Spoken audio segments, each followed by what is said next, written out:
back to my first statement. We must first admit that there is a crisis for us, for all of us, to act with urgency.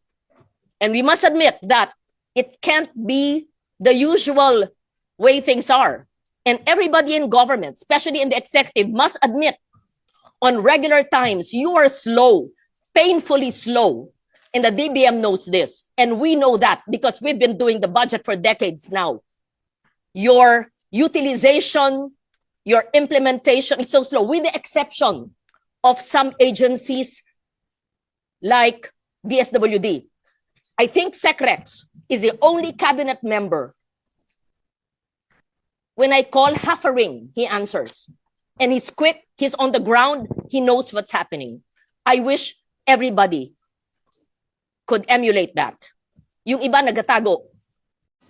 Hello mga kabibig, welcome back sa bagong YouTube channel. Ito ang pinakamaingay ng YouTuber sa balat ng YouTube. Ako si Kabibig, maglabag-labag na ta with evidence na ko hindi makapagpigil sa kanyang emosyon si Senator Loren Legarda. Hinggil sa statement na Claire Castro ba at BBM na walang oil crisis sa Pilipinas. Nasabi pa ni BBM, normal lang to, okay lang yan, normal lang tayo ngayon. Hindi na makapagpigil sa Senator Loren Legarda. Yung mga loho, yung mga party-party, naku, na-mention ni Senator Loren Legarda, grabe. Parang tama nga, no? Ang pagtingin ni BBM sa nangyayari ngayon, normal lang. Pati si Claire Castro, sabi niya, walang crisis tayo sa oil. Okay lang tayo. Ganun na ba ang pagtingin ng gobyerno sa mga problemang kinaharap natin ngayon? At alam mo, ang Kongreso, ano ba ang nakabisihan nila? Impeachment ni Bibi Sara. Dapat sana pinagtuon ng pansin nila, inupuan nila kung ang krisis ng Pilipinas ngayon, pero iba ang inupuan nila ang impeachment ni Bibi Sara. Kaya maraming Pilipino ngayon ang parang nawawala ng pag-asa ba sa gobyernong ito. Puro pamumulitika na lang. Kung di pamumulitika, makikita natin mga puro luho, abroad doon, abroad dito, punta ng US, party-party, sa Malacanang. Kaya si Senator Loren Legarda hindi na makapagtimpi sa kanyang emosyon, Parang walang plano ang gobyerno natin ngayon. Parang hinayaan na lang, okay lang, go with the flow tayo. Manghingi na lang tayo ng langis sa China, sa India, sa Bahrain, at kung sino ang pwedeng magbigay sa atin ng langis. Yun ang strategiya ni BBM. Grabe, no? Iba si BBM. Parang sabi ni BBM, bahala na kayo, survival of the fittest ngayon. Kung makasurvive kayo, swerte. Kung hindi kayo makasurvive, amalas nyo. Parang ganon. Buti na lang talaga, no, si PRRD, ang presidente nung panahon ng pandemic. Tingnan mo nga, oil crisis sa Pilipinas, hindi nga crisis, sabi nila. Sabi ni Claire Castro, sabi ni BBM, normal lang to. How much more kung pandemic mang panahon ngayon? Sabi ni BBM, pandemic lang to, normal lang yan. I watch this video, kabibig. Grabe ang pagsabog ba ni Senator Loren Legarda sa kanyang galit. Watch this video. I would just like to put on the table, Mr. Chair, ang mga binabanggit po ng mga ahensya ng gobyerno, yung mga plano. Importante po, it is done in record time. At ang pinakamahalaga ay alamin magkano ba ang continuing appropriations sa GAA 2025 na maaring gamitin ngayon sa krisis. Pangalawa, ano ba ang nakaprovide sa GAA 2026 na pwedeng gamitin para sa krisis na ito? Huwag na tayo lost in translation or nagmamaang-maangan na may krisis. Until we define it as a crisis, we will not act in record time to save our people. So, each agency represented here must act as if we are in a crisis, because we are in a crisis. Anybody who says, chill lang tayo, wala namang krisis. No. Halintulad ko sa climate crisis. Not now. If we never admit there's a climate crisis, we will not take care of our climate and environment. If we do not admit that there's a crisis in the Middle East affecting our OFWs and their families, affecting the prices of our petroleum products, energy, food prices, transport, and displacing millions of Filipinos, the agencies will not act with urgency. And so that is what I put on the table. And what I would like to hear, Mr. Chair, is magkano ang pondong available? Hindi promise ha, hindi saro na walang NCA. From continuing appropriations in GAA 2025, and how much was appropriated? Because of course, we did not know there was going to be a crisis of soft, meaning assistance to fisher folks and farmers, contingency fund. The Dream Fund can be used, hindi naman yan lang sa bagyo, yan ay pwede rin gamitin. But if we have appropriated it in GAA 2026, may pera na ba? And I know we don't have money yet because even DPWH projects are all FLR. So DBM must explain that as well. So every agency, whether agriculture or DMW or DOE, DOLE, yes. How do we cushion the impact?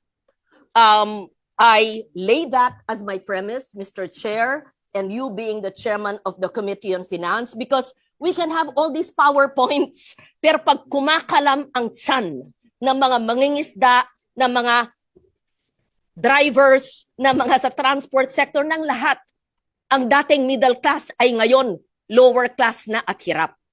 So gusto natin makita ang pag-translate ng mga PowerPoint na yan na ginawa sa mga air-conditioned na tanggapan into actual jobs created, actual food on the table of every affected Filipino family. And I will ask, I need to know the answer. Dapat to on the ground ha, on the ground. Hindi tayo parang budget hearing tapos prospective. Paliwanag ng DTI, paliwanag ng DA, paliwanag ng DOE, paliwanag ng DBM, ipaliwanag ng lahat kung paano at ilan ang mapapakain natin. Kamukha sinabi, 40,000 farmers and fisher folks ang matutulungan ng subsidiya. Alam naman ng expert natin sa agrikultura at fisheries, hindi lang 40,000. Yung iba, hahayaan na lang natin mamatay o magutom. That's my opening statement pa lang at gusto ko malaman ang maliwanag on the ground na kasagutan. At isa pa, Mr. Chair, sigurado akong natanong mo na o tatanungin mo. Anong mga pondo sa 2025 ang hindi nagagamit na pwedeng wag na ito? Ano sa 2026 na tatawagin nating, I'll call a spade, luho na travel, party-party, cancelin lahat yan. At paano yung pamamaraan na ikalap yung pondong yan para ibigay hindi lang sa piniling 40,000 na magsasakat mangingisda, lahat. At lahat ng mga drivers, lahat ng mga apektado sa krisis na ito. And I bring it back to my first statement. We must first admit that there is a crisis for us, for all of us, to act with urgency. And we must admit that it can't be the usual way things are. And everybody in government, especially in the executive, must admit on regular times, you are slow, painfully slow. And the DBM knows this. And we know that because we've been doing the budget for decades now. Your utilization, your implementation is so slow, with the exception of some agencies like DSWD. I think SecRex is the only cabinet member. When I call half a ring, he answers. And he's quick, he's on the ground, he knows what's happening. I wish everybody could emulate that. Yung iba nagatago.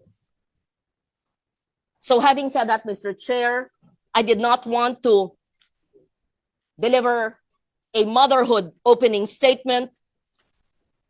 I want to hear from DTI, how will you lower the prices of basic commodities. I want to hear from the DOF and BIR and DOE and ERC. How will you delete the collection of VAT on those that are not supposed to be VATable? And I hope you know what I'm talking about. You better be prepared. That's my opening statement, Mr. President.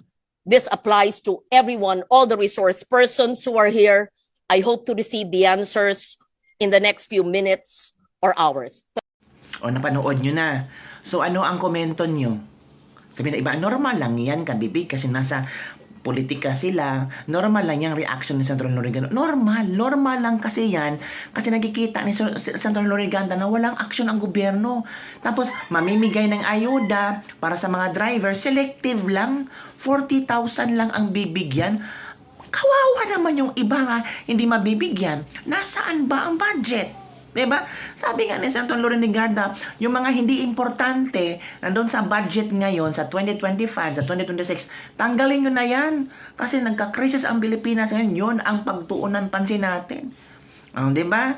Tingnan nyo. Si Senator Loriganda ngayon ha, siya na ang unang sumabog sa galit ngayon. Sino pa kaya ang susunod na politiko ang magsasalita na wala talagang plano ang BBM admin? Wala talaga. Normal lang daw ito lahat. Walang oil crisis. Ako, ewan ko kabibig. Ano ang inyong komento hinggil dito? Ako, sana mag-eleksyon na. Kasi parang sobrang pahirap ang binigay ni BBM. Oo nga naman, aminado tayo na lahat ay apektado sa gyera doon sa Middle East. Pero hindi ibig sabihin na walang gagawin ang Pangulo natin kasi siya ang Pangulo. Sana nagpatawag na siya ng meeting ng kanyang kabinete, ano bang pwede natin gawin, ganyan. Wala sabihin magpa-interview, normal lang. Parang maghanda-handa lang kayo tumaas ang presyo ng ng mga bilihin kasi normal lang yan. Nako, eto. Yun lang kabibig ang ating Libag-Libag for today. Don't forget to like, subscribe, and share this video. Normal lang to ha. Normal lang. So yung mga loyalista, okay lang sila. Wala silang reaction sa pagtaas ng bilihin, sa pagtaas ng gasolina kasi ang naka-mindset sa utak na normal yan kasi nagkaroon ng gera. Normal sa mayayaman ba kayo? Kami mamahihirap o hindi yan normal sa amin, Lalo na kung walang pagtaas ng sahod. Tapos, every now and then, makikita namin na si BBM, panahon ng gira, si BBM nagpunta pa nga ng New York. Diba? If it is remember, bye-bye, next time.